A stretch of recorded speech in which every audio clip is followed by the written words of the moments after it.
how's it going, everybody? Hope everybody's having a great day out there today. I just got my trailer cleaned out and took a shower, had some Denny's. About to wrap a day up. Just wanted to hop on, do a little quick live here. Testing the waters out. Currently just testing the waters to see what's a good time, when's a good time to go live, because I would like to get this on a schedule, because I feel like the really successful live shows out there are the guys who have them on a schedule. People know when they're coming on, people know what to expect. So that's kind of what I'm working on right now. If you could just do me a favor, hit the thumbs up when you come in, please. I appreciate that. Jeremy Grimes says all mega leases are a scam.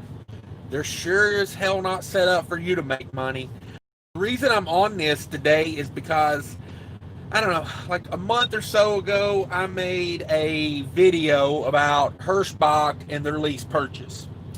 I'm amazed that a carrier with, I think they got like around 1,600 trucks.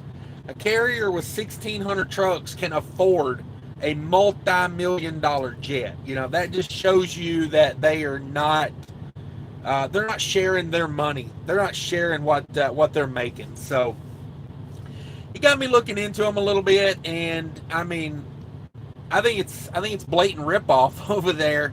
I don't know. It's like $1 a mile. The fuel surcharge right now is like 15 cents. So, you can make upwards of $1.15 a mile. And if you get a new truck from them, the new truck with insurance and maintenance account, well, I don't even think it includes the maintenance account. Just the truck and the insurance is $1,300 a week. Okay, Jeremy Grimes says Prime wants $1,400 a week to rent a truck. I don't doubt that. So I made this video, I don't know, a couple months ago about Hirshbach, and I mean, just, I'd said something bad about Hirshbach in an earlier video. They got a ton of trolls. They got people that work in their office that must sit there and just scan the internet all day, because as soon as you say something bad about them on the internet, they come at you personally. They're like, oh, you got no morals. Hirshbach's a great company. And it's always the same bullcrap. Every time they come at me, it's, oh, I've been driving for 20 years. It's like, oh, everybody over there must have got 20 years of experience in that rip-off lease purchase program. So anyway, I made this whole thing about it. So I got some comments yesterday from one of their lease purchase drivers. I say that because I don't believe anybody that writes to me is actually one of their lease purchase drivers, because I just don't. There are too many of them that are like, there's too many of them that they don't really have a trucker perspective on things. It doesn't seem like to me anyway. So I had one write to me last night, and I believe it was a lady, and she said she had been driving truck for 30 years, and she had been to a lot of companies, and Hirshbach was by far the best one she'd ever seen. And I was just like, well, like, what makes them so great? Changed my mind. So she proceeds to tell me that she's... All right, sorry guys, I had technical difficulties, man. I don't know what's up with my system and YouTube. It does not play well together at the beginning. I appreciate everybody sticking with me, though. Let me know where you're at and what you got going on today. Like I said, I'm not going to do a massive long live like I did yesterday. I'm just kind of testing the water on some times, But anyway, this Hirshbach lease purchase driver wrote to me in the comments section telling me how great it was. She had 30 years of experience. And I said, well, just because you have 30 years of experience doesn't mean you know what you're talking about. Because one of my favorite quotes is, you can have 20 years of experience, or you can have 1 year of experience 20 times. And that means you don't learn nothing as you go. That means, every year is exactly the same. You don't progress any. So she proceeds to tell me that she's on a salary over there. She's on a salary. In a lease purchase, hey, what's up, ISX Cummins 565? I appreciate that super chat, brother. That is awesome. You didn't have to do that, man. If anybody does not have ISX Cummins 565, definitely go subscribe to him, man. That is a great channel. Hardworking guy with a family. Does some fun stuff, man. Pulls a step deck. How many trucks you got leased onto your company now, ISX Cummins 565? He owns his own authority, and he's got a couple trucks. I think he's got a few leased on over there. 12 trucks leased on over there. That's amazing, man. That's a guy that can help you with some knowledge right there. And he shows a lot of what he does too. So that's I like those old cab overs you haul. That's my favorite ones, when you're hauling the old cab over trucks. Personally, that's my favorite. I mean, I like the tractors and stuff too. Don't get me wrong; it's very entertaining. But seeing those old cab overs and hearing them crank up and run. I seen in the comments someone said most of those are going over to like Amsterdam and Holland, and over in that area. Do they run our old cab overs over there, or do they just rebuild them for nostalgia? Do you know? But yeah, back to this Hirshbach lease purchase lady that was trying to explain to me how good she had it. She's lease purchasing a truck from them, and they're paying her a salary of $1,250 a week on a 1099. I don't know. I'm just thinking, like,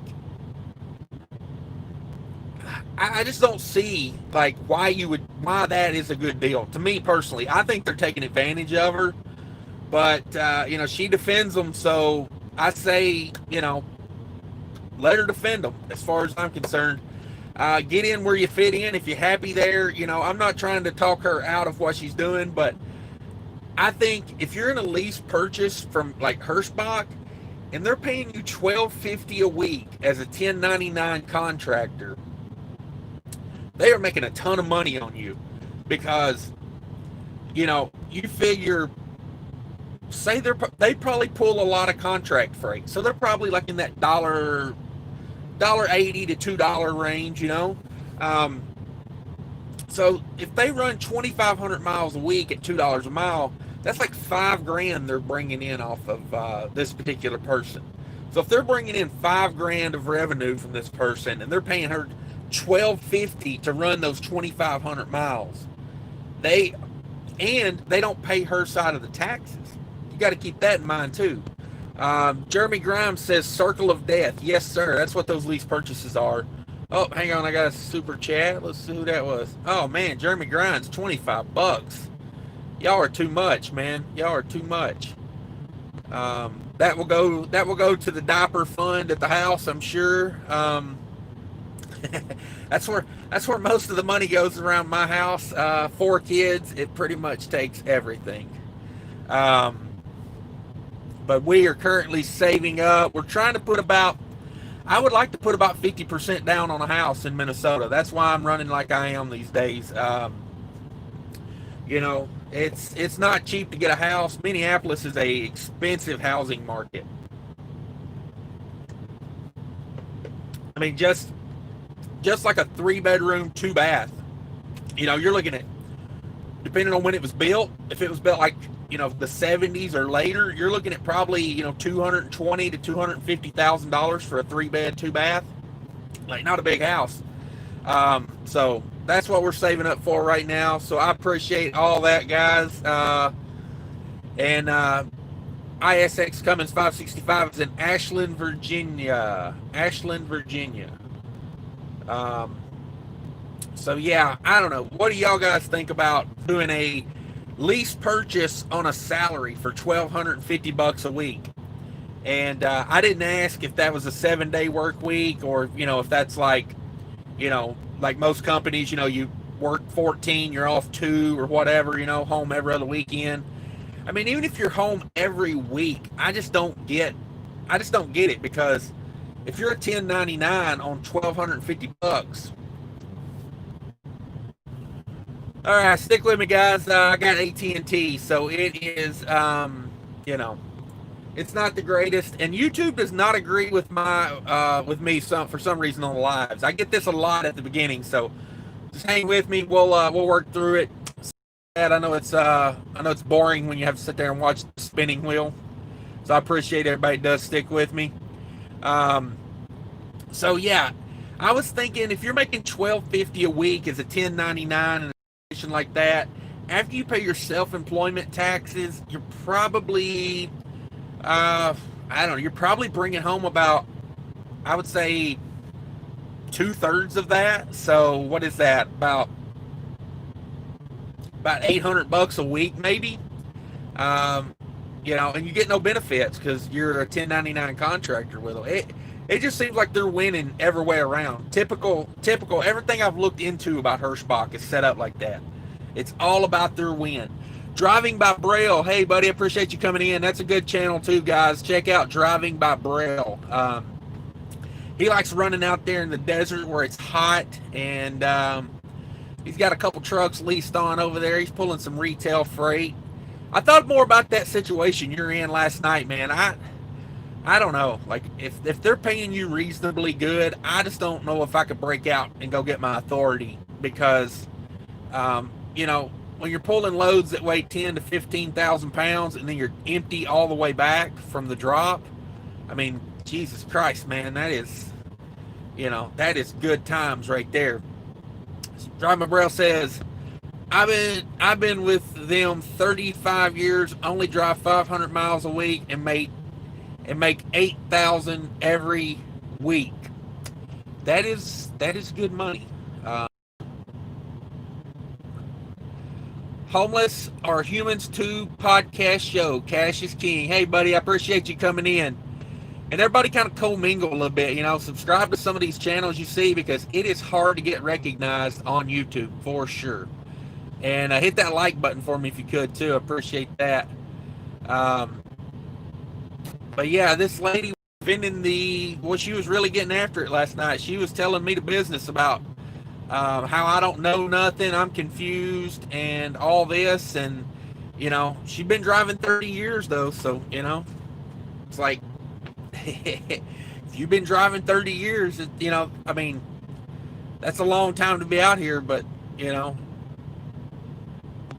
doesn't mean you know everything about it, like, you're learning every day. Jeremy Grimes, again, hey man, I appreciate that super chat. That was awesome. Can they get their lawyer after you? They went after trucking answers.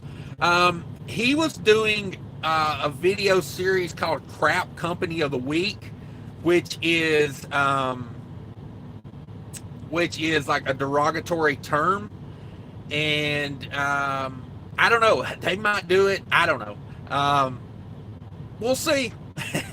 I don't want their lawyer after me. God almighty, man. They must have more money than God over there, because, if you think about it, I mean, they don't pay their drivers anything. They got 1,600 trucks over there, man. Like, I mean, and they're paying nothing. So they got to be making tons of money. Yeah, I don't know. I guess they possibly could get their lawyers after me.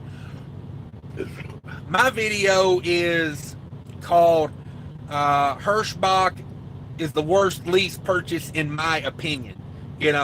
So I'm sure a good lawyer could just eat that up for, he could have that like a steak for dinner with butter on it. But, I kind of figured, well, I threw in there, it's my opinion. And you are entitled to your opinion, but I guess if they go through the video and they find something I said that wasn't correct, then yeah, they'll probably come at it. Probably come at me in that video. Homeless Are Humans Too podcast show says, we're connected. Yes, sir.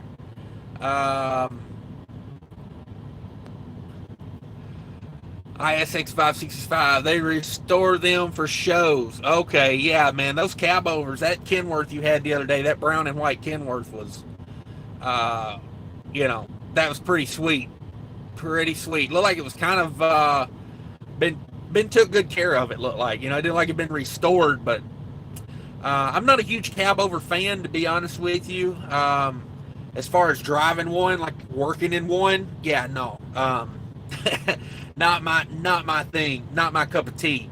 But I do like looking at them, the old style, because that was a heck of a way to get around back in the day. Let's see, Homeless Are Human Too, the podcast show says they're making millions. Yes.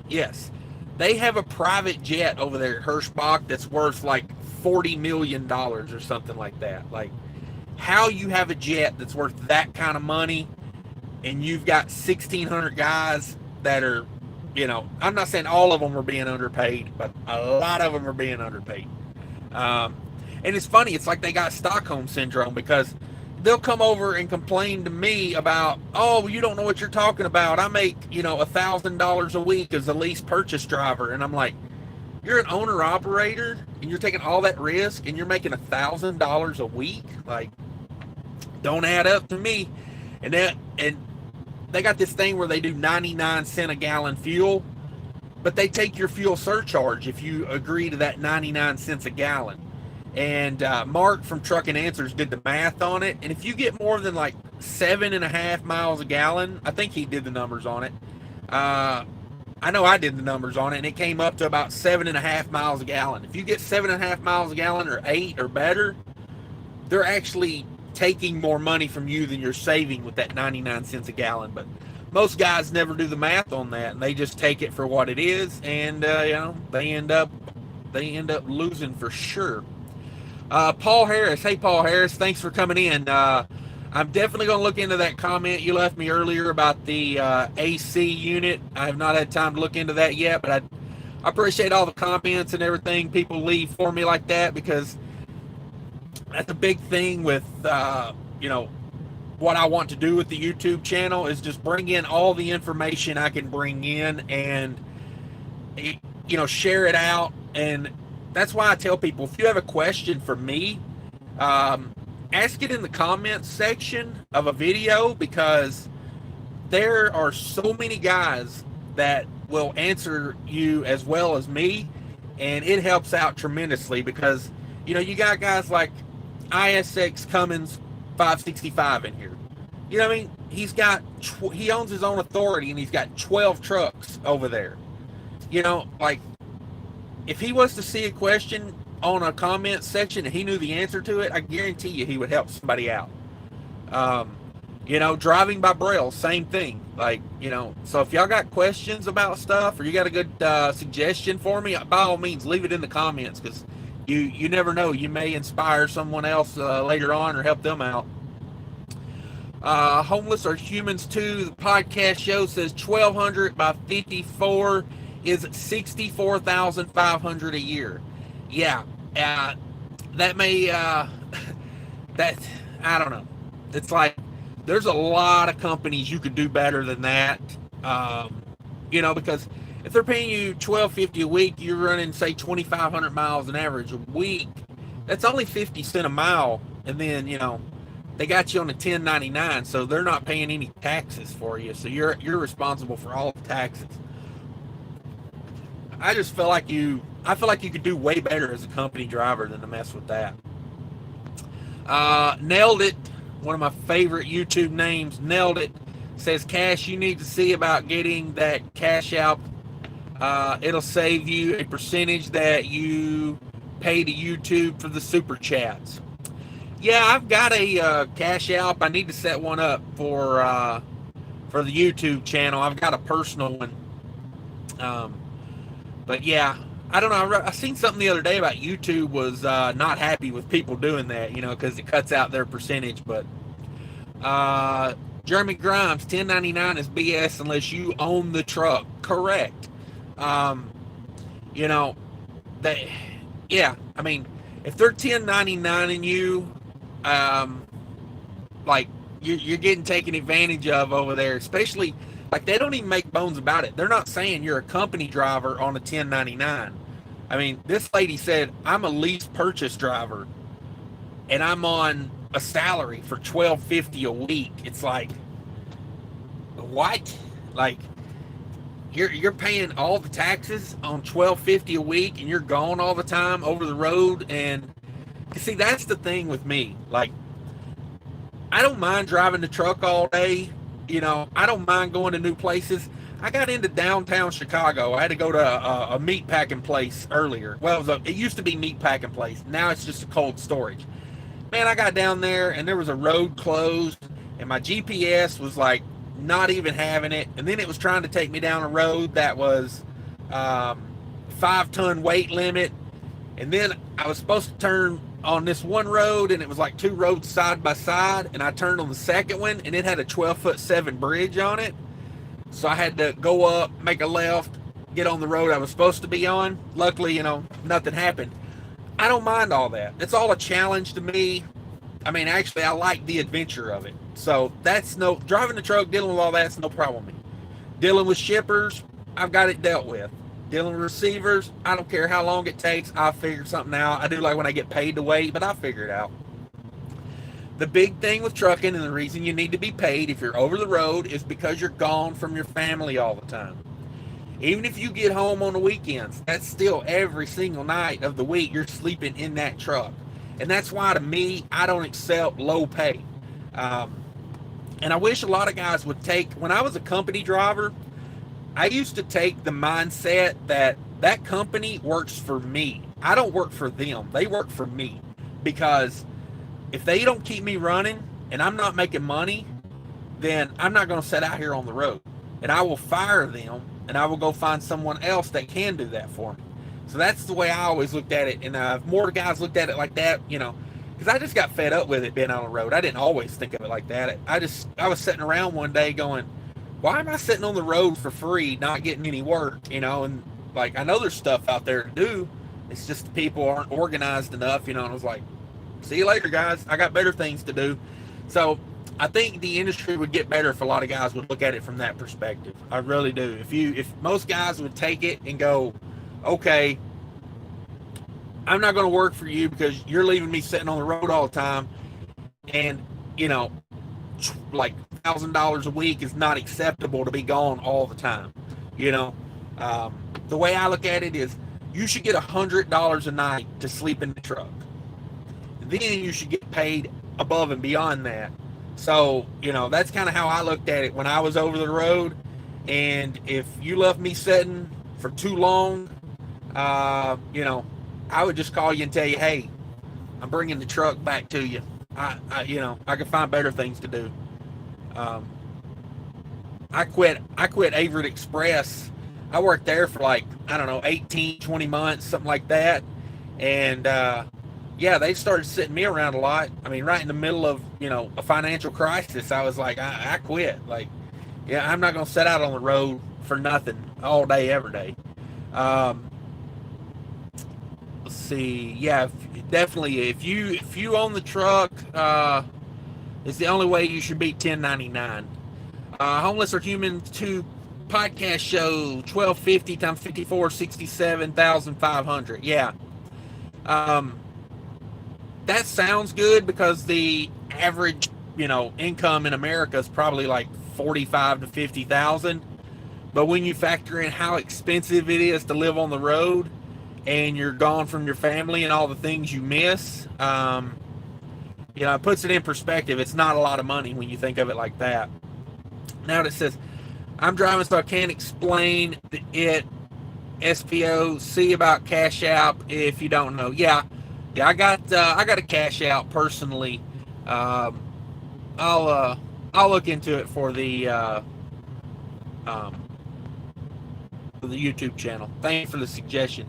Jerry Rocks says, I miss crap company of the week. Ain't that the truth, man? I was so upset when they stopped that because, I mean, what bugged me about them taking away crap company of the week was he was not lying.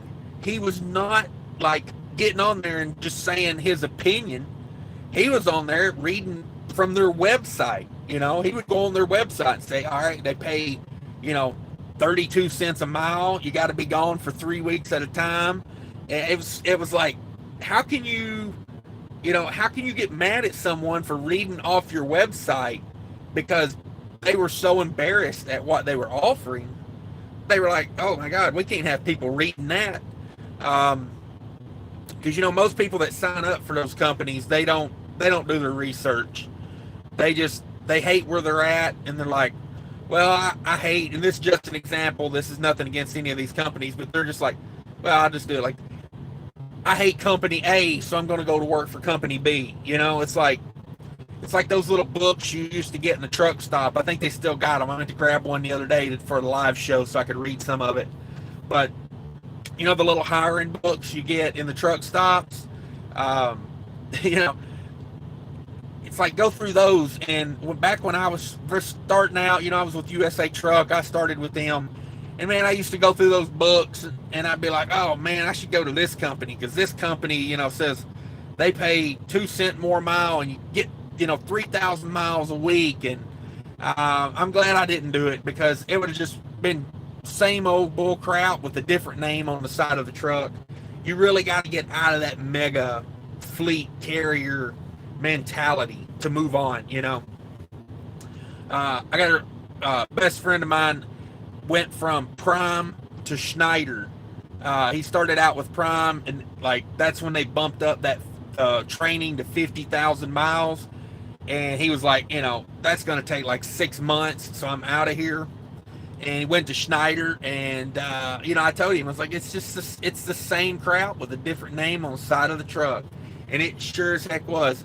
He was out of there on Schneider, and I'm like, I don't blame you, man. Get a few months experience, like 6 months experience. Start looking, if you're just starting out in the industry and you got 6 months under your belt, start looking for some like regional carriers that actually pay something, I went from USA to Avery, and man, that was a huge step up, like I wasn't gone for weeks at a time. I was home every weekend. I was making the same amount of money at home every weekend, with nicer equipment. I mean, was Averitt perfect? No, but stepping up from USA Truck to Averitt was like night and day.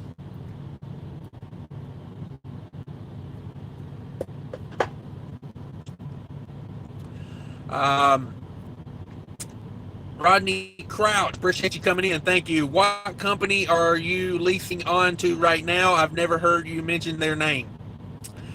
I don't mention their name because there's too many people that start crap on YouTube, and I've just seen too many things go bad with guys talking about their company, and then all of a sudden their company's getting called all the time, and the DOT is getting called on them, and for no reason, just people just like starting crap. A lot of petty people on YouTube. You can tell just by reading comments how many petty, childish, grown-ass men are on YouTube.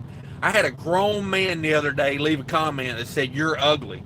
And I'm like, number one, you think I care what another man thinks, like, about my looks? I don't. I'm sorry, I don't. And number two, like, what kind of, I just don't understand what kind of man has the time.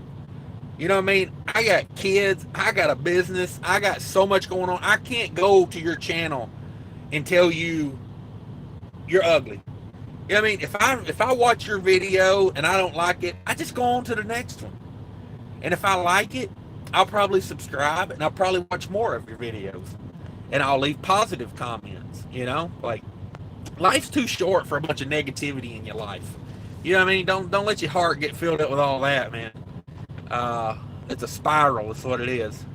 It's like your thought process. You start sitting around thinking negative all the time. Before you know it, like, negative stuff starts happening. Let's see. Rodney Crouch. I want to go to Landstar, but there's no videos or information out there on their reefers. My friend, you need Calvin Leaks in your life. Calvin Leaks. He's got a YouTube channel. I don't know if you know who I'm talking about. He just bought He's got 3 trucks leased on to Landstar, and he owns a couple step decks over there, and he just bought 3 reefer trailers and put them on over there. So check him out for sure. Calvin Leaks. He's a good guy. He's real laid back, and he's got some good information out there. I know a lot about Landstar just because of what he puts out there. You know, like there was a YouTube channel called Trucking with Selena. I don't know if y'all know them. I don't even know if they do YouTube anymore, but they got fired from Landstar for parking their truck on the side of the road. I knew just from watching Calvin Leach, you can't park your truck on the side of the road if you're Landstar. Landstar is really picky with safety, man. And, you know, like that's one of those things. If a company's going to be picky about something, I'm okay with being picky about safety. That's fine with me. You know, I see a lot of trucks and trailers out here that I'm like, well, I wish their company was more safety oriented, you know, like, I seen a truck the other day, man, had a trailer tire that, you know, you could stick a penny in the dry rot where the tread met the sidewall, you know, you could stick pennies in those gaps. And I'm like, geez Louise, man, you know, like I got a family, I got kids out there on the road. You know, last thing I need is that tire blowing out while they're driving by that guy. And, you know, all of a sudden, you know, we got a crash or something. You know, it's like I wish guys would take it more serious. You know, because, well, I mean, look at Calvin the other day. The same guy I'm talking about, Calvin Leaks. Go watch his video from the other day. He had an airline come loose on a trailer. He just bought the trailer, and the airline comes loose going down the road, locks up all the trailer brakes, and he tries to stop it, and it jackknifes off onto the shoulder. Now, luckily, no one was hurt. He had to put new tires on the trailer, but the moral of the story is you never know. So, you know, it's for guys to be riding around with unsafe equipment really bugs me, because it's like you never know when that's going to go. Hey, now, here we go. Business school dropout. Here's a guy. I love these comments. How you doing out there, brother? Truck running good since you got it rebuilt? Says, watch out. I'm leaving for Las Vegas at 7 p.m. Uh-oh. Pulling the red eye. Leaving Las Vegas. Did you go to one of those, are the buffets open out there? That's what I would do if I was out there. That's what I need to do. I need to be at a buffet. No wonder my doctor's got a membership to Hazeltine Golf Course up there in Minnesota. You know, I'm just glad the Flying J don't have buffets anymore. I lost about 30 pounds when the Flying J took out the buffets. Scottish Trucker Tommy, here we go. Now we're getting into it. That's a good channel too, guys. Check out all these channels. I really like Scottish Trucker Tommy. Last year he had 1 truck in the oil field, and now he's got I think he's up to 6 trucks now, and looking at 2 more. I mean, you know, if you put a for sale sign in your truck, he's probably going to buy it. Says if you can't leave and take your truck with you, you might as well just be a company driver. Exactly. You know, like, I think a lot of this lease purchase stuff kills me. It's like, yeah, I don't know why. I mean, is there really something that wrong with being a company driver? I know a lot of these big companies are pushing for lease drivers now. Like, you know, Prime's doing a lot of that now. They want you to be, you know, they want you to be a lease purchase. That way they can get out of paying benefits on you. Trucker Wild. What's up, Trucker Wild? Says, yo, cash is king. Hey, brother, what's up? Hey, there's Calvin Leaks. Speak of the GOAT, and he appears. Calvin Leaks says, I saw the title and laughed. I already know where this is going. Oh, yeah, man. You know, I don't care if you want to go work at Hirshbach. I got nothing. I will not say anything bad about you or anything, but as far as a company goes, there's not many out there that's taking advantage of people the way they are. I mean, you know, how does a trucking company? All right, sorry guys, everybody stick with me. We're having a little bit of technical difficulties. YouTube does not like my lives for some reason. But yeah, yeah. As far as Calvin, yeah, as far as that goes, like I said, I got nothing against people that want to be there. Be there if you want fit in's what I always say. But how does a trucking company with 1,600 trucks have a $40 million jet? You know what I'm saying? Like, those numbers don't add up. I'm sorry, but I mean, don't get me wrong. If you can make a ton of money if you ain't paying the drivers. Business School Dropout says if I'm going to be gone from home, I'm going to be paid well. That's what I was saying. I feel like for me to sleep in this truck, $100 just to sleep in the truck, and that ain't even what I did for work during the day. You know what I mean? I got to be making like $100 bonus, because let me tell you, I could be at home and eating home cooked meals and playing with the babies. And so yeah, instead I'm sitting in a Love's parking lot waiting for the morning to go to Michigan. So yeah, it better be paying well. Trucker Wild agreed. Yeah, man. I mean, all these lease purchases are the same. You know, I tried it twice. I could say I'm twice as dumb as a lot of these people that tried it once. But the first time I done it, I went to Western Express flatbed division. I did that for about 3 weeks, and I said I got to get out of here so fast. Like the first load they gave me through Nashville, I stopped, I parked that truck, and I left. So then later on, the second time I tried it was a better paying company. They did pay it all, but my beef with them was, number one, didn't pay enough, because I'd already had paid off trucks and stuff for it, and I didn't have the money to go get a truck, so therefore that should have told me, hey, you shouldn't be doing this right now. So yeah, that's a good sign. That's a big argument I get a lot of times. I have a video where I ran about lease purchase, and all the comments on there are always people going, well, I don't have the money to go get a truck, so lease purchase is the only way I can get one. And I'm like, well, let me tell you, I tried that once, and that's probably a good sign you shouldn't be in business if you ain't got the money to go put $5,000 down. And because the first truck I bought from MHC Financial, Kenworth out of Nashville. They do not have that high of a standard. Like if you could put about $5,000-6,000 down on a truck, and you got like a 650 credit score with no repossessions on it, you could probably get about a $30,000 to $40,000 truck from them, with a reasonable payment. I think my payment was like $1,100 to $1,200 a month, something like that. It was doable for a first time. Like wasn't the first truck I bought, but it was the first truck that I actually paid off.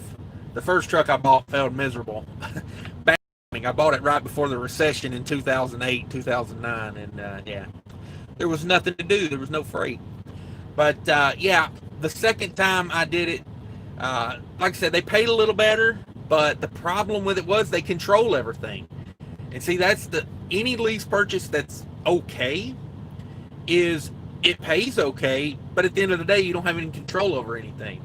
Like the second time I done it, the truck was supposed to have low profile tires on it, and they put tall rubber on it. They put 11R 22.5s on it, and I told them, I said, that's not the tire that's made for that truck, number one.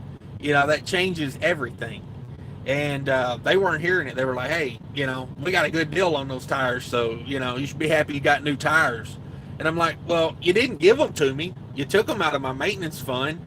So if I'm paying for them out of money that I earned, shouldn't I get a say-so in which tires go on there?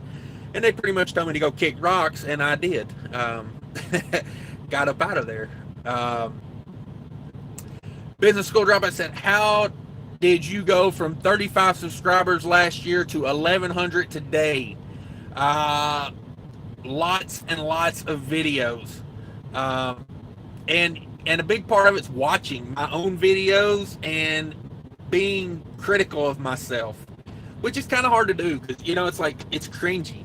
I said it the other day, it's kind of like, you hate watching yourself, you hate listening to yourself, but you really got to. You got to figure out, I was watching my own videos, and I was like, I would not watch this. I was watching a video from like a year and a half ago, and I was like, I wouldn't watch this. This is not worth watching. As far as like, it took forever to get to the point.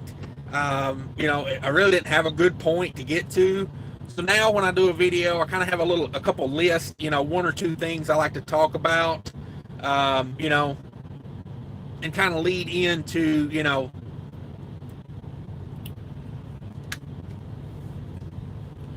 all right, I don't know, I'm back. I don't know if y'all have got the pause or not yet. But yeah, that's how I built that up. Um, just putting out videos, being consistent. That's the reason I did a live last night that was not as it didn't do as good as I wanted it to do. As far as like a lot of people came in and out, but it didn't have many people in it at a time. And to me, for a good live, you need people coming in, and you need conversation. And when there's not as many people in the chat, you don't get as much conversation. And that. So what I'm doing with this is I'm trying to figure out what time slot I'd like to be in, because I would like to have a consistent live every week. Maybe do like one live on a schedule, and then do one random live, and then like 2 recorded videos, maybe 3 recorded videos a week. So consistency does a lot for you. If y'all could hit that like button for me, that pushes the live out there to more people, so that does help. Calvin League, they leave company for company B for something stupid, then it'll be the same. Yeah, it is the same exact bull crap with a different name on the side of the truck. That is a big part of it. Trucker Wild says Bay and Bay. Hey, I used to, I still do use the Bay and Bay brokerage up there sometimes. Not all the time. I ain't done it in a while. I'm trying to think of what I used to pull for Bay and Bay. Bay and Bay does Skittles out of Minnesota down to Joliet. I haven't done one of those loads in a while, but I don't know if Bay and Bay's even got them on the board anymore. They used to be pretty consistent with them. Skittle loads, they were heavy. I mean, it's Skittles, but it's just big boxes of undyed Skittles. Like, they ship them from Minnesota to Joliet to dye them and put the little S on them. The one in Joliet gives you free candy when you deliver those, so I mean, doesn't do me any good. I can't eat the candy, but excuse me. But yeah, Bay and Bay has a decent lease purchase where you can succeed. But if you're looking for $5,000 a week after expenses, it's not going to happen. On average, if you stay out of the Northeast, you can do well. Yeah, I mean, it depends on what Bay and Bay lets me do with that truck I'm making the payment on, That was my beef. Like I said, the first one with Western Express, I just couldn't make any money. Like, I've done videos about it, but the big problem with me at Western Express, they use their lease purchase drivers to pick up loads and deliver loads and strap them and tarp them. And then once you get it picked up, they'll send you a message that says, hey, relay that load to wherever, the Flying J 100 miles down the road. Well, you get 100 miles down the road and the guy you're swapping trailers with a company driver that's got an empty trailer.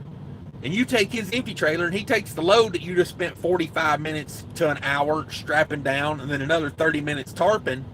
He takes your load, and he runs it 1,000 miles over wherever it's going, and you get to go 70, 80 miles down the road and pick up another load, which they will do the same thing to you again. I mean, I was trying to get home for 2 weeks, and I couldn't get home. And, I mean, they gave me a load to Minnesota, and they made me relay it in Wisconsin with a guy that wasn't even trying to get to Minnesota. And that was, like, I was just like praying for a load through Nashville at that point. I was like, yeah, well, it's over. I'm done.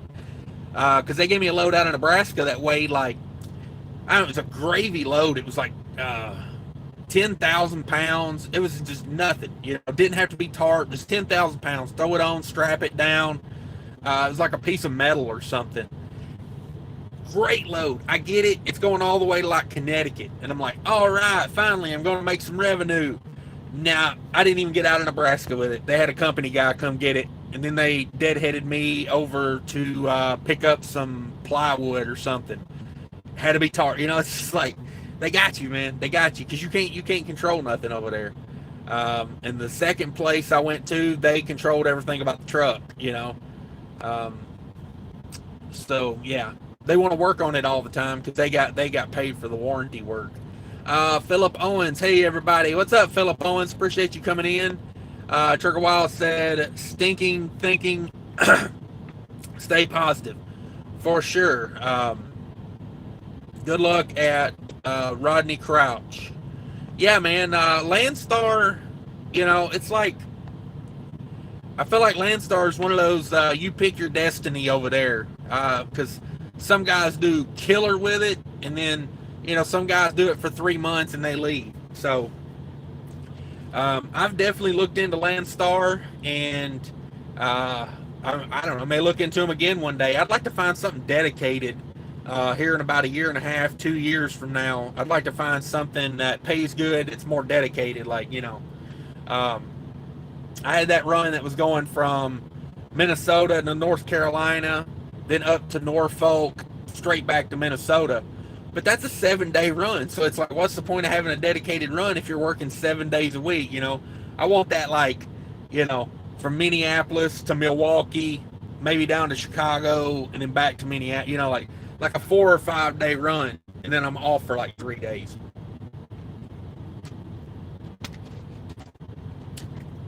That's more what I think when I think dedicated. See, Rodney Crouch says, I like your face. I always get a smile on your face with your videos, and the information is great. Hey, man, I appreciate that. I try to make them as positive as I can.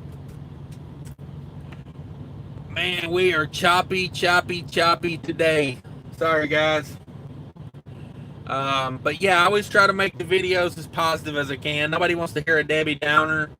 And I mean, there's going to be weeks that aren't good, and there's going to be, things that suck that happen, that are not fun. But you got to put that in there, but you don't have to be all, you don't have to be all bummed about it,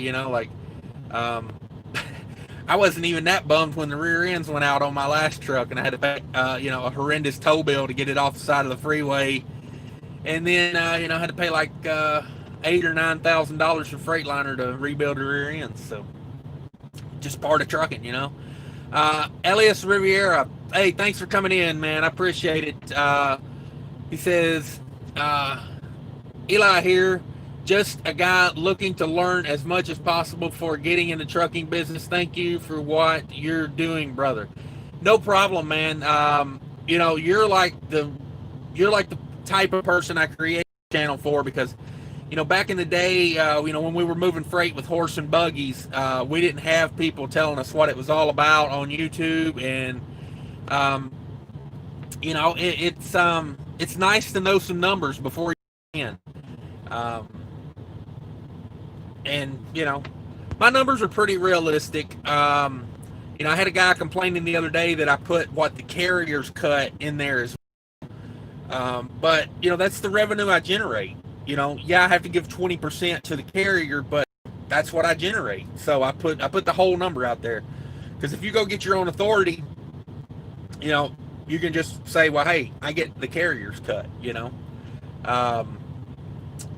Let's see what we got here. Profit wages. I love profit wages.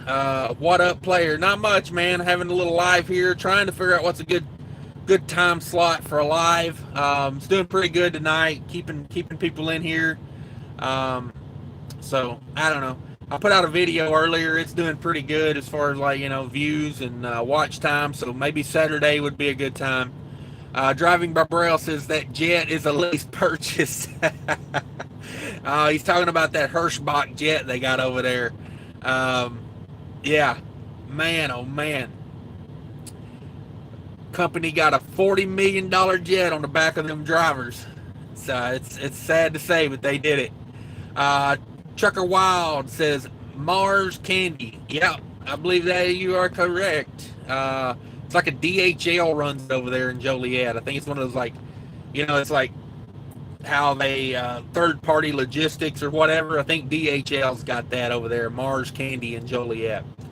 And everybody check out Trucker Wild. That's a good channel. I've been following his advice about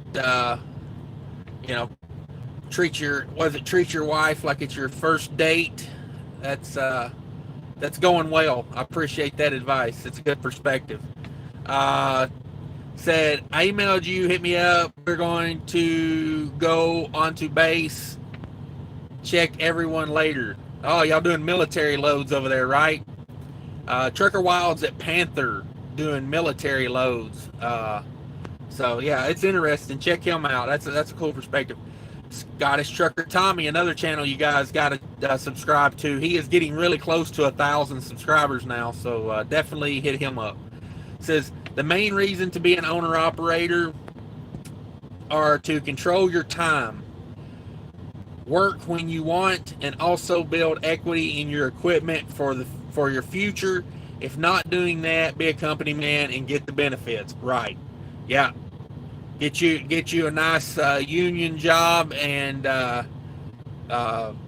kick back with your feet up and ride it out for 25 years and get that pension. But if you're going to be an owner operator, my thought on it is I always looked at it like this: if you're going to try to build a fleet, do it yourself. Get your own authority, because you're going to need the 100% of the money to make it work. I see these guys, some of these guys on YouTube, they try to build a fleet under someone else's authority. I mean, you can make that work if it's the correct fleet. But if you're in a mileage contract, I don't see it working. Now, like where Calvin is over there at Landstar, you got a much better chance somewhere like that, because they've got freight. You control your destiny over there. That's the main thing over there. That meat load out of Amarillo, man, that was a Landstar load. Pretty good agent. I like dealing with him. He was a good guy.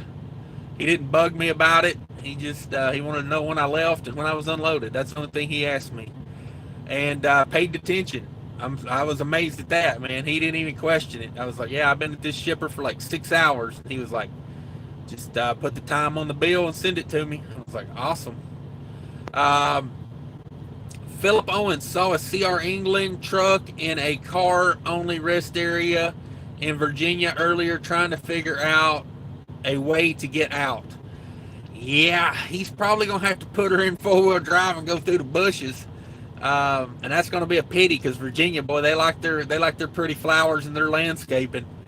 But don't worry, CR England's got money. They can pay for it. They may have to take some of that money out of that. What is that? One load feeds one child or something like that. Hopefully no child goes hungry because of it. Jeremy Griggs. Sorry, man. I'm horrible with names, guys. If I mess up your name, don't hold it against me. When I was in high school, I know I've said this before, but when I was in high school, my senior year, I had 4 English classes, because I failed freshman English, I failed sophomore English, I failed junior English, and you had to have 4 English credits. So my senior year had 4 English. Oh, it was misery. It was like torture. So I'm not good with the English. I always tell people English isn't my first language. I mean, I don't know what is, but the English definitely is not my first language. But Jeremy says, I have 4 years as a company driver. My cousin lost his high-paying job, wanted to start a trucking company with 4 trucks, and I had to train him. I turned him down. You think it was a mistake? I don't know, man. That's a tough one, because like with 4 trucks, I don't know. Because I don't know. Depends on what kind of trucking you're getting into. I just don't know. Because like you look at like Truckin' Mo Biz. I don't know if y'all have the YouTube channel Truck. It's Truck, the letter N, the word mow, like you mow your lawn. Truck in Mo Biz, B-I-Z. Excuse me. I'll screw his name up 40 times. Let me get that straight. Truck in, the letter N, Mo Biz, B-I-Z. Trucking Mo Biz. He was a lawnmower guy, and he was doing landscaping, and he bought a used day cab and started doing dump bed work with it. Bought I think he leased it on to somebody Just got a CDL and started at it that way. So I don't know, man. It just depends on how much business acumen you have. I told a friend of mine, he was getting into trucking and he's got business experience. We actually owned a business together, and I explained it to him. He was like, well, talking about being an owner operator, and I just said, you know, learn to drive the truck because you already know business. It's like when I got in trucking, everybody used to say, oh, you need to be a company guy for 5 years before you become an owner operator. And I'm just like, I don't know. If you're pretty good at business, I don't think you need to be a company guy for 5 years. So I don't know. It's everyone is different. There's some guys that can be an owner operator right off the bat, and there's some guys that should never be an owner operator. So, with no more information than that, I can't put too much into it. Hey, there's my friend DIY Semi. Everybody go check out DIY Semi. That's a good YouTube channel. Talks about finances and truck repairs and, being an owner operator in general. I like his truck repair videos because he has the same kind of truck I have, so it's very pertinent information to me. Paul Harris says, that's a good YouTube channel, mobile internet resources. A good YouTube channel, mobile internet resources. I've checked that out. Al Johns, what's up, Al Johns? Back in Memphis. Hey, buddy, how you doing today? Rich Taco, great name for a YouTube channel. Rich Taco says, damn, live number 3. I had to bail yesterday. Signal was really bad on my end. No, that was probably on my end as well. I mean, I don't know about your end, but my end was horrible yesterday. And YouTube completely crashed at the end. Of course, the live had been ongoing for way too long already anyway. I was enjoying it, but man, it had been going for a long time. It was like a 3-hour live. I didn't have a lot of people in there, but they were kind of coming in and churning a little bit. So, I'm doing more for like the next 2 weeks. I'll probably be doing more lives because I'm trying to figure out a good time, like a scheduled time to do a live. I'd like to have one scheduled live a week, like an hour and a half, 2-hour live scheduled, and then maybe just one pop-ups, live through the week just to kind of check in with everybody and see what everybody's up to. But you kind of need people in the chat. You need to have some conversation to make for a good live, in my opinion. And so Friday night, last night was not the greatest because there wasn't a lot of people in there. I mean, I was appreciative of everybody that came by, and it was a good one. But YouTube completely crashed at the end. I had to like restart my phone. So, I don't know if it's on your end or my end. YouTube likes to randomly just crash while I'm doing lives for some reason. So yeah, we'll probably be doing a few extra lives in the next couple weeks just to get a good feel for when's a good time to do a live, basically, because you got these bigger channels that do lives, and it draws everybody in, and I don't know. So you gotta when you're a smaller channel, you kind of gotta tiptoe around all the bigger channels. Unless you're me, and then you just do whatever you want to, and don't give two craps who else is live, or I really don't care what these other channels do. I think half of them are worthless as far as trucking channels to begin with. So, Al John says, I got a fleet of bills. That's about it. Yeah, I can't figure out why I keep getting bills mail. Every time I go to the mailbox, it's bill. Al John says, you pay up your cricket minutes. you shut off early last night. Yeah, man, that YouTube like crashed hard on me, man. By the time I got my phone restarted and everything, YouTube was already uploading the live. So I was like, well, I've been on for 3 hours. I guess that was YouTube's way of saying, cut it off, guy.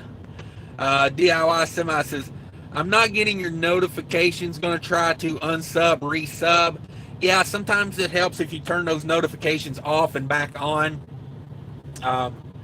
I have situations like that as well. So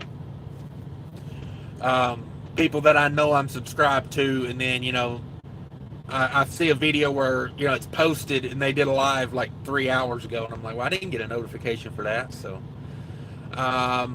Philip Owens, maybe there are 3 of them in that truck and they can figure it out. Exactly. For those of y'all that don't know, CR England has a 3-bunk truck. Right above the driver's area here, they take out the upper cabinets and they put a bunk up here above the driving area. And they have a driver and 2 trainees in there. 3-bunk truck. So, woof. That's got to be a stinky scenario. I'm just saying. You'd have to almost be a saint to take on 2 trainees at one time.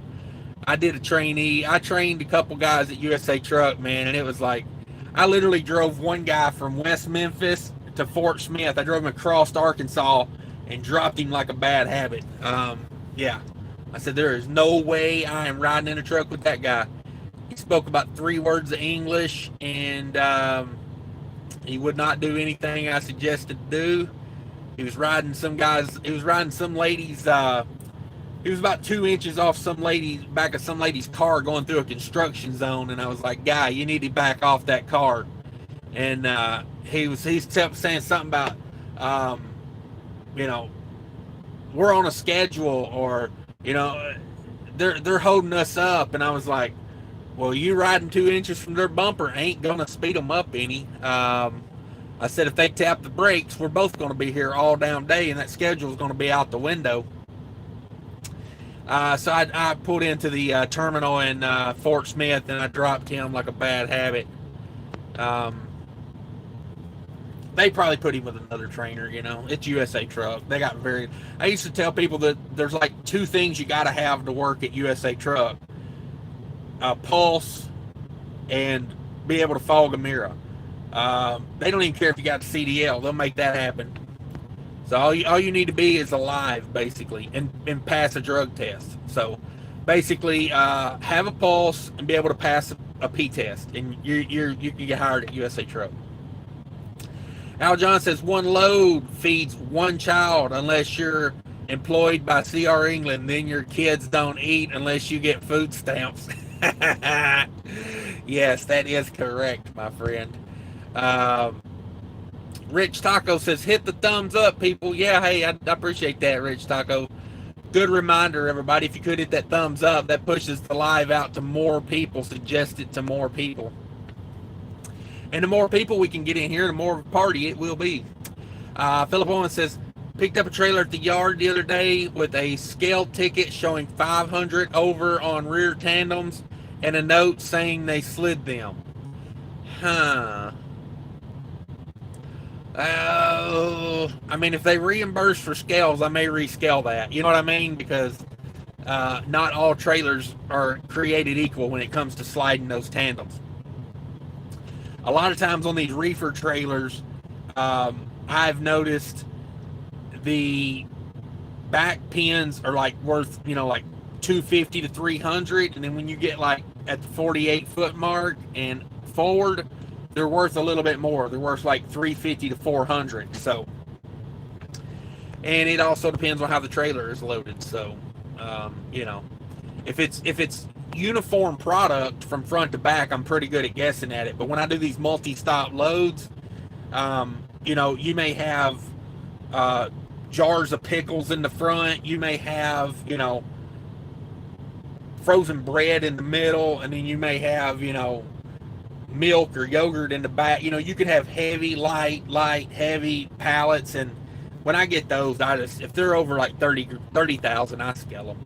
It's just not worth it. So, Al Johns, Philip Owens, at least they warned you. Yeah, I mean, that's better than nothing, but I would still question it if I had to go over a bunch of scales. Like I said, that depends on where you're running and when you're running.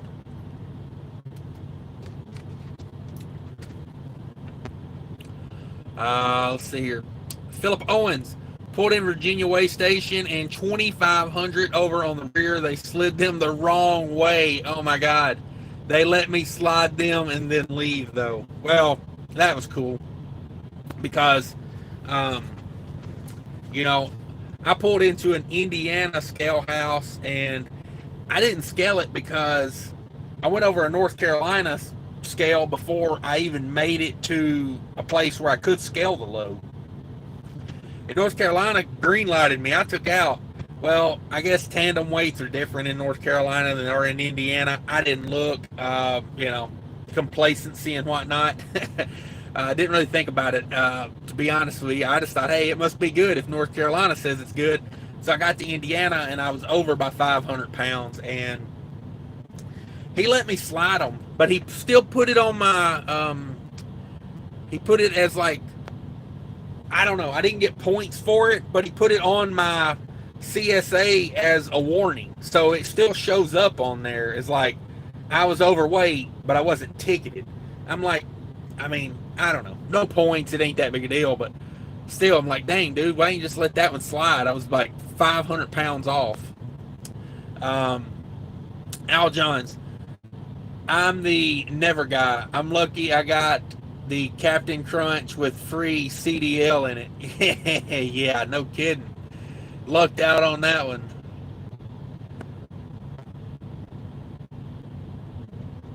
Coming a box of Captain Crunch. Mine was in a box of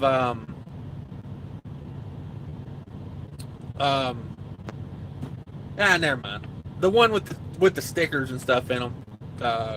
Cracker Jacks. Mine was in Cracker Jacks. Jesus Christ. That really makes for a good joke when you takes you 15 seconds to think of the punchline, right? Philip Owens says, sorry, didn't think the first one sent. Yeah, no worries. Hey, Alexandra's here. Thanks for coming in. I appreciate everybody coming in. I really do. I'm up here in North Dakota. Well, there you go. What's the weather like up there? Al John says, I work from 7:30 a.m. to 6 p.m., so I love your channel, but I'm probably going to miss it. All right, man. Yeah, no worries. No worries. Al John says, hey, Alexandra. Calvin Lake says, 3 bunk pimping. Yeah, man. Like, you got to... I wonder what's going to happen with those trucks when they hit the secondary market, because I thought about buying one of those and packing all the kids in here like the Partridge Family and, trucking it across America with the whole fam in here. But, yeah, probably not going to do it. Thought about it. Not going to happen.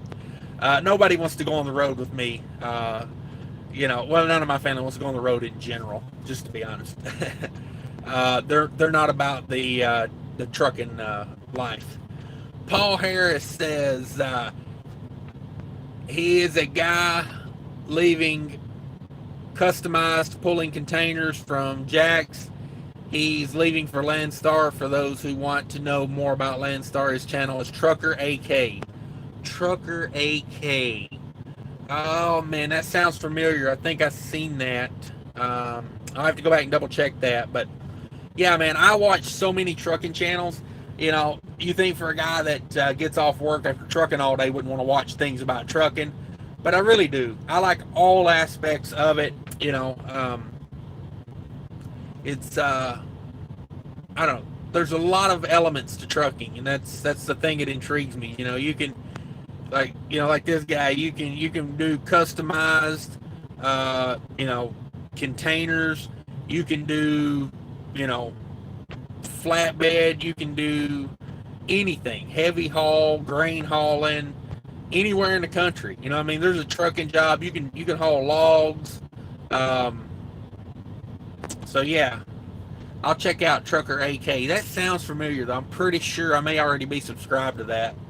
Alexander says, hey, Al Johns. Yeah, Al Johns, we're still in here. Hey, Calvin Leaks got lucky in Virginia with 2,500 over. Yeah, that is, if I went through a Virginia scale house and I was 2,500 over, and I didn't leave that state with a ticket in my hand, I would probably stop and buy some scratch off lotto tickets, because you're having a hell of a lucky day. Um, Philip Owens, they had went from Florida to Virginia with this that way. Why I didn't scale it? Yeah. Hey, you got lucky, man. That's all that matters. Does California enforce the sixth hole? Um, Jeremy Griggs. So most trailers, I think that's what you're talking about, is most trailers you have to be 6 holes from the front in California. Somebody that runs more California, let me know. I think it's, what is it? 41 foot to the center of the rear axle or something like that in California. So yeah, that's, somebody that knows more about California, it runs a lot of California, let me know. I think that's what it is. So yeah, the 6th hole sounds about right. I thought that was the start of a dirty joke. Does California enforce the 6th hole? Philip Owens, Jeremy, I don't chance it. Cali is like another country that needs money. Yes, California is, they are like, exactly, well, I mean, you summed it up. They're like another country. They really are. Chesapeake Bridge, Maryland, ahead of me. Hello, Delaware. Yeah, that's a good one. What's it cost to go across that Chesapeake Bridge? Is that like 30-something bucks? I always go around that. I think that's the one I'm thinking of. I go like, I don't know. I go around that one, I think. I'm cheap. I hate paying tolls, man. Hey, DIY Semi dropped a $5 sticker. It says, keep it up. What is that? Is that a pair lifting weights? That looks like me. That's funny, man. That super sticker actually looks like me. Oh, man. Alexandra, it's hot as hell and windy. Oh, man. If North Dakota can't catch a break from this heat, we're doomed, man. We're doomed. Because, like, I was hoping to get back to Minnesota and North Carolina because I am so tired of this heat, man. I've been down in Texas all week. Like, 100-plus degree temperatures, reefer unit acting crazy. I've been having to open up the side panels on the reefer unit because the outside temperature in these parking lots is like 130 degrees, and I pop the doors open on the side of the reefer, and it literally feels like, there's a bonfire in there. So yeah, appreciate that, DIY Semi. You are awesome, man. I appreciate that so much. Everybody check out DIY Semi, by the way, if you haven't already done that. Al Johns, I'm going to watch the replay, though. Yeah, no problem, man. I appreciate you coming in. I understand you got to get to bed. That live I did last night went way too long. I had to get up early this morning, and not really. It was funny. I got up early and ran that load into Chicago, and it didn't have to be there till 1 o'clock in the afternoon, and I got there at about 10. Well, with my detour I took going all the way through the inner city of Chicago in a semi-truck on a busy Saturday, I got there about 10:30, which I didn't have to be there till 1 o'clock, so I was pretty ticked off that I got up early. I don't know why I did that. I could have slept in like 2 more hours. But I had originally made this schedule. I was supposed to go from Chicago out to one of the suburbs and pick up a load going back to Oklahoma.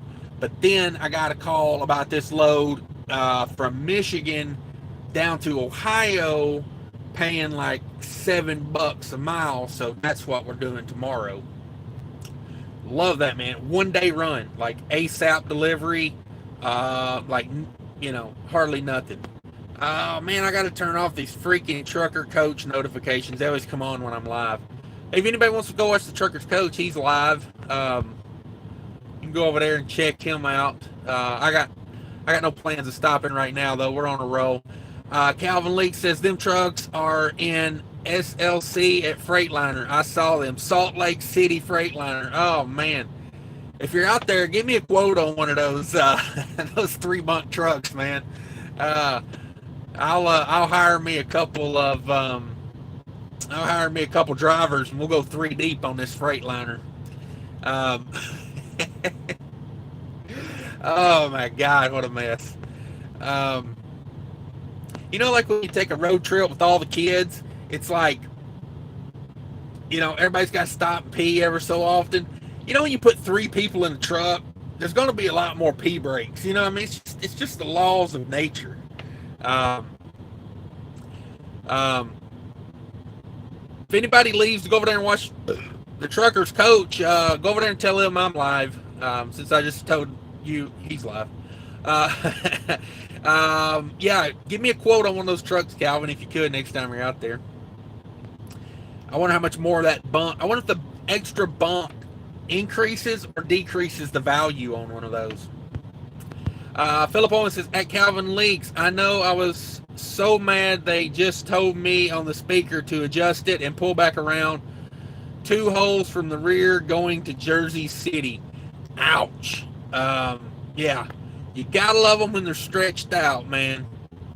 Al Johns, gotta run. Keep up the good work, brother. Yeah, I appreciate you coming in, Al Johns. I really do. Calvin Lake says, hey, no harm, no foul. Yeah. Philip Owens, 40 foot in Cali. Okay, there you go. Calvin Lake says 41 foot on a 53 foot. Calvin, 40. Okay, so 40 or 41? I guess 40. I don't run enough Cali. I just know when I go to Cali, I push them all the way. Sorry, had a little interruption there. But yeah, I was hauling pretty heavy last time I went out there, so I try to get them to load it really nose heavy for Cali, because I put them all the way to the front. Just the only way I know to do it. Philip Owens says, it was like that when I was in North Dakota a few weeks ago. 97 degrees and 2 foot waves. 2 foot waves looking at the lakes. Jeez Louise. It was like that. Yeah. Man, this heat is ridiculous. It was 101 in North Sioux City, South Dakota, where I picked up. Holy crap. Like, how does it get to 101 in freaking South Dakota? That is crazy. Yeah, this heat wave is, yeah, man, 101 in South Dakota. Sorry, guys, it keeps delaying on my end. I don't know if you guys are getting that or not. Alex says, love your lives. I enjoy the lives. Hey, I appreciate you coming in. I really do. Rodney Crouch says, on July 6th, I was supposed to go to Landstar for orientation, but on July 4th, my son fell 30 foot off a cliff in California. I was wanting to see if I could post his GoFundMe to your channel. Yeah, man. Yeah, you can drop that in here. I don't care. I don't think it hurt anything. Man, that is rough. 30 foot off a cliff. How's he doing? Calvin Lakes, the ones I saw there were turn-ins. Yeah, man, I can only imagine. Yeah, take care, Al Johns. Philip Owens, England doesn't stop to pee. I think it's in the handbook.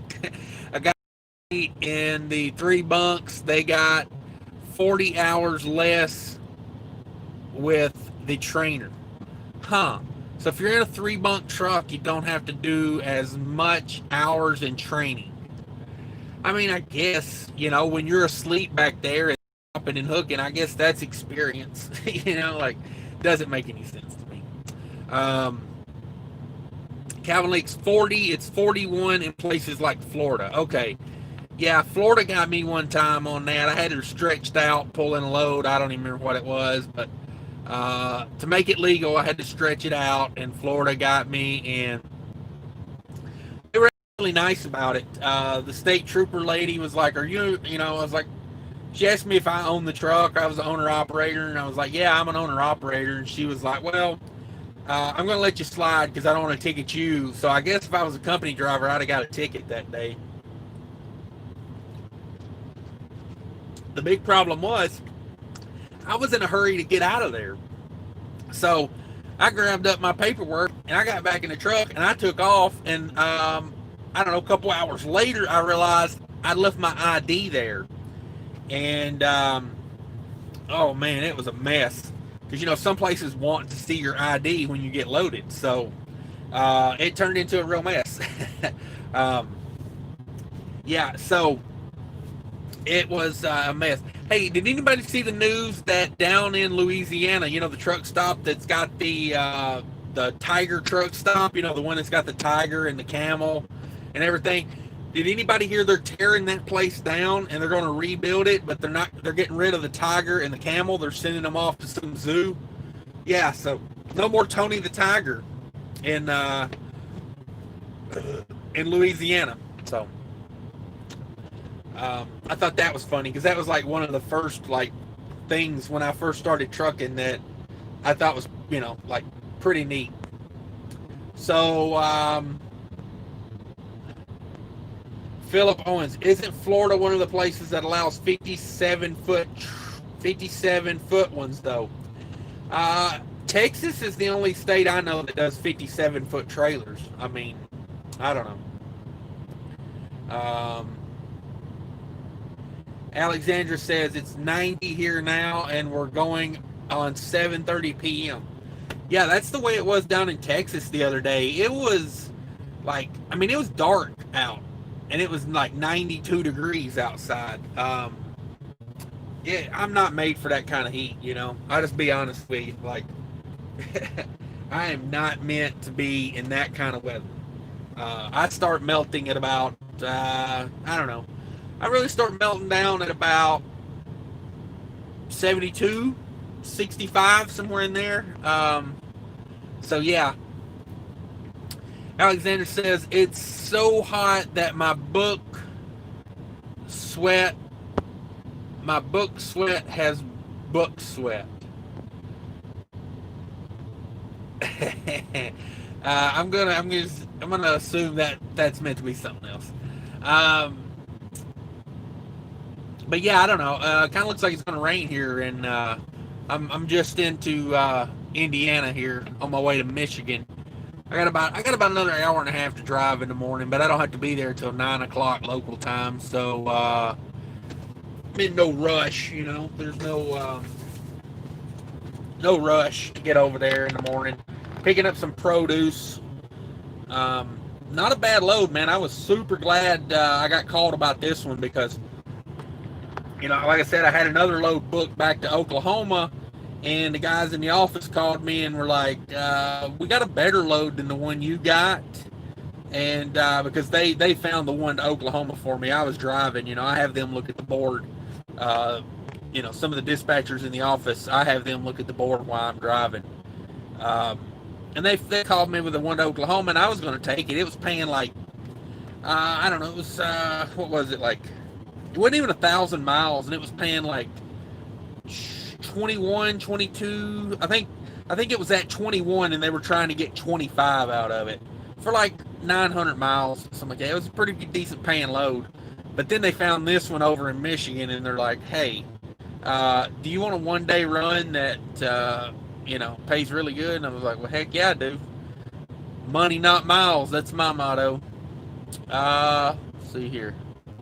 Philip Owens says, I think in Texas, Missouri, Arizona, and Florida, and I've seen Swift 14-foot trailers in Cali. You talking about 14-foot tall? That's interesting. Yeah, I don't know much about the 57-foot trailers. I know Averett had a few of them when I was there, but they didn't let them leave Texas, and that was the only place I ever saw them. So, Texas, Missouri, Arizona, and Florida. I guess they would just have to be inside the state because you couldn't, none of those states are connected, right? So you couldn't, I don't know, is Texas and Arizona? I don't know. I don't go out there enough.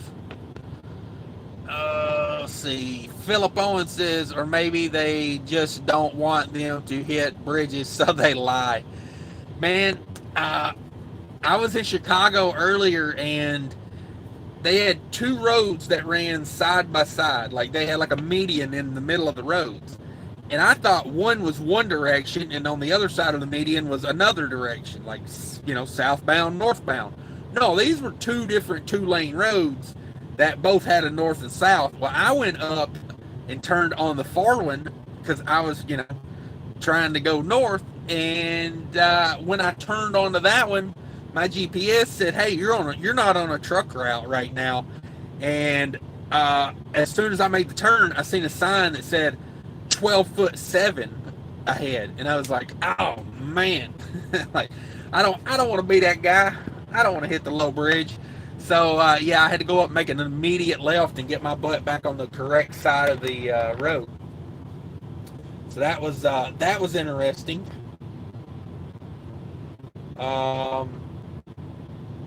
Calvin Leak says, Texas, Oklahoma, Colorado, Arizona, New Mexico. There's a couple more states who run 57s. Wow, man, they've really expanded that in the last little bit. I don't know what Averett pulled on their 57 foots. They were like dedicated, I'm sure. Averett's all about dedicated logistics type of stuff. Let's see. Philip Owens knew a guy who went into Kansas with one and got a ticket. Oh yeah, it probably looks pretty obvious. Probably looks pretty obvious when you're going, all the other trucks around it are 53s and you come rolling through in a 57. It probably looks pretty obvious. Alexandra says New Mexico is between Texas and Arizona. I thought so. I was thinking up at the top, but yeah, that you go up a whole nother level on states there. So thank you for the geography help there. I couldn't get it pictured in my head. I knew at the down below, Arizona wasn't connected. Philip Owens at Cash. You have to watch those lanes going through Austin too. Yes. I don't know. This was a weird area of Chicago. I was over.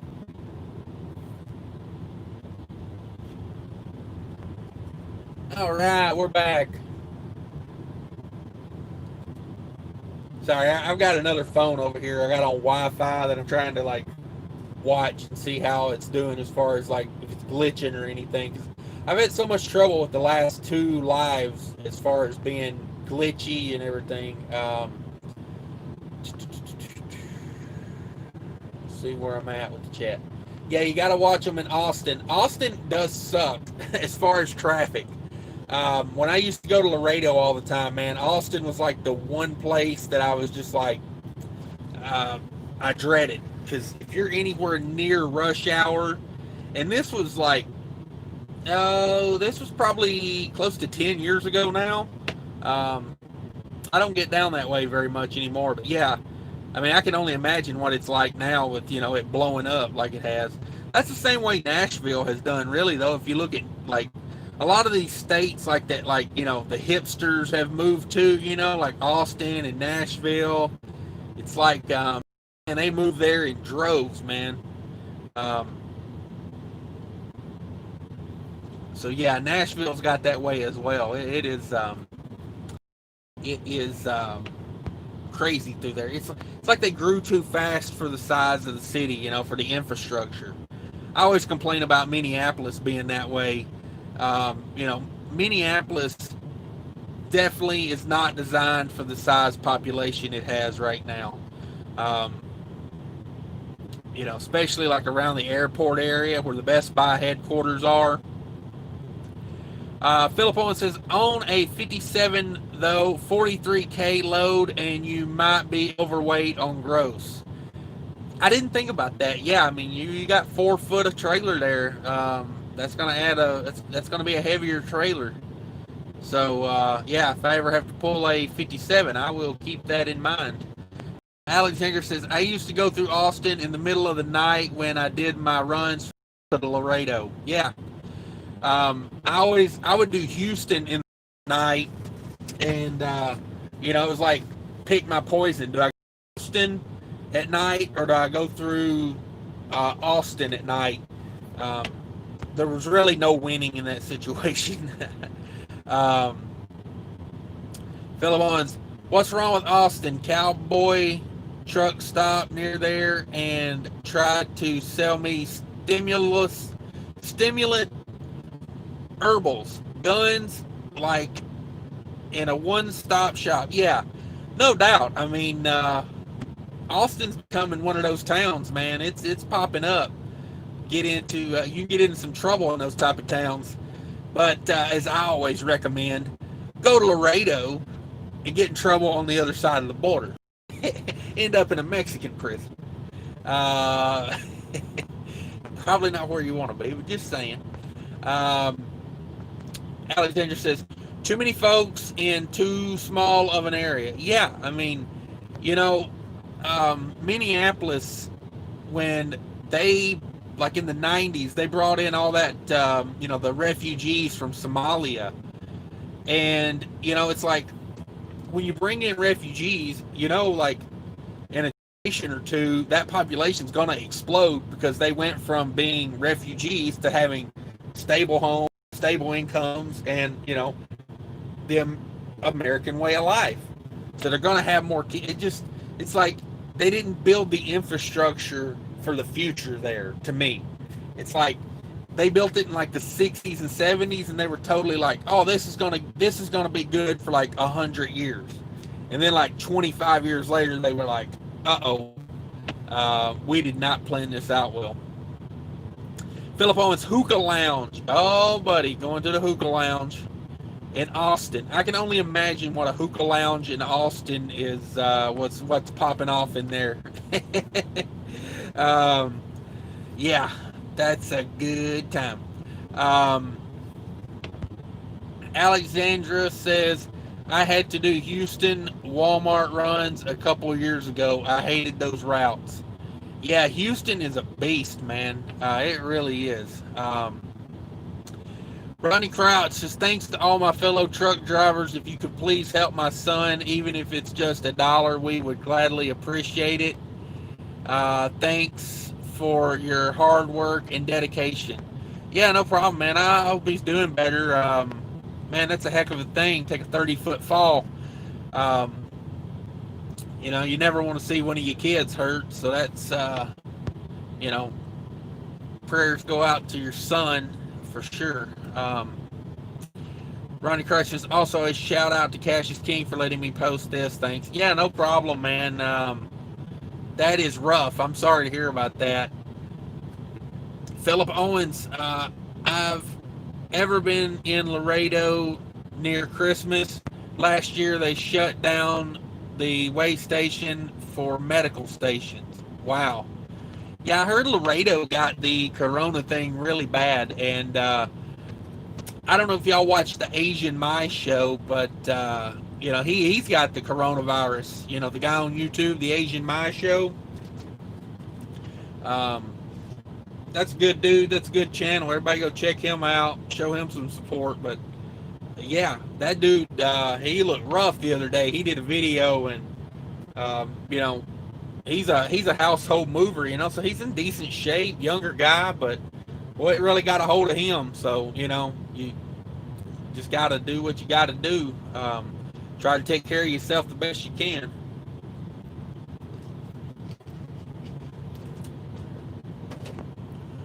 Let's see here.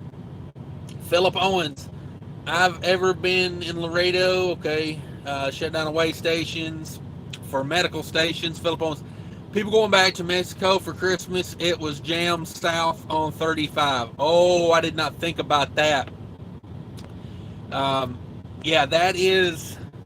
I used to live in San Diego. In San Diego, the Tijuana crossing from San Diego to Tijuana, that crossing right there is the busiest border crossing in the world as far as humans. More people cross back and forth over that border in a day. It's a ridiculous amount. I went down there. I used to live in San Diego, so I used to walk across to Tijuana a lot. Just go wander around Tijuana, get a taco, nothing too crazy. Buy a sombrero, get a picture with a donkey painted like a zebra, typical tourist stuff. But Laredo is the busiest commerce. More more freight crosses in Laredo than anywhere in the world. So Philip Owens, people going back to Mexico, yeah. Let's see here. Philip Owens, heard about it, haven't watched it yet. Yeah, yeah, he's yeah, Asian Mai. He was on there the other day, man. He looked like he was not feeling well. So everybody, keep him in your thoughts and your prayers. Yeah, it's rough, man. He's kind of a healthy, well, I mean, almost kind of. He looks um, pretty healthy. It's just rough, man. You don't choose to get that. It's just like it's just sneaks up on you sometimes. Um, let's see. The White Knight is here. Hey, White Knight, thanks for coming by. I appreciate it. It says White Knight says he is burnt out. Too many days on the road and no home time. You know what they say? All work and no play makes you a dull boy, right?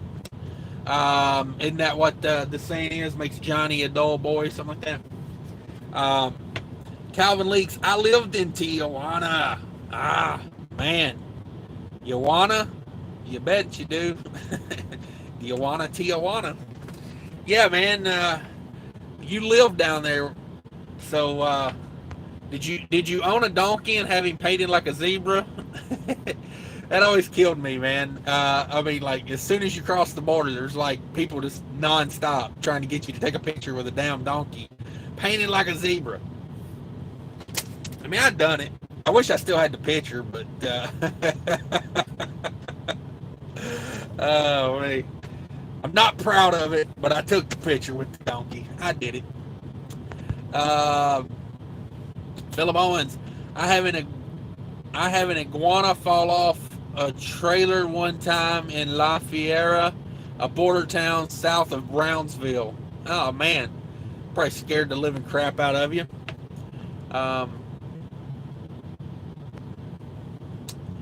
Calvin Leaks, I got that donkey on my Facebook page somewhere. I left for two reasons: Border Patrol and the cartel killing people back in '05. Yeah, when the cartel starts killing people, it's time to get the hell out of town. Um, I lived a few miles up in San Diego, and I used to go down there and cross a lot. I mean, it's a fun time, to go walk around Tijuana. But I don't know. I hear a lot of people talking about down in Baja, man, you can get houses for like little and nothing. I looked into it, but I was like, I don't know, because you really got to kind of go, like, to get the good deals, you got to get like, an hour south of like Tijuana from what I've seen, and that was a little far for me to want to go to Mexico.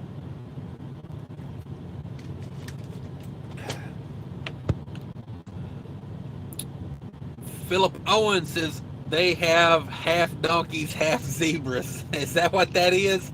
I thought it was a donkey that was just painted to look like a zebra. They should have had one of those down there in Louisiana truck stop. That's what they should have had.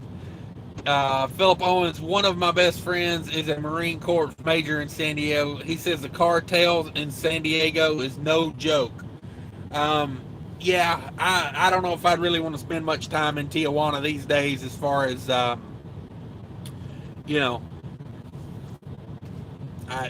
I mean, it's just not worth it at this point.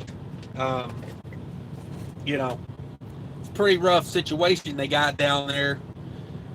Back when I was down there was not, it wasn't that bad, of course. I was trying to sit here and think what year I lived there, but man, I'm having brain farts. I want to say I lived in San Diego in like 2010, 2011, I don't know. Maybe in 2013. I can't remember, to be honest with you. I'd have to go back and look at some pictures or something to get my timeline straight. Calvin Lake says Baja is the place. Man, I went down there and checked out some places on the beach.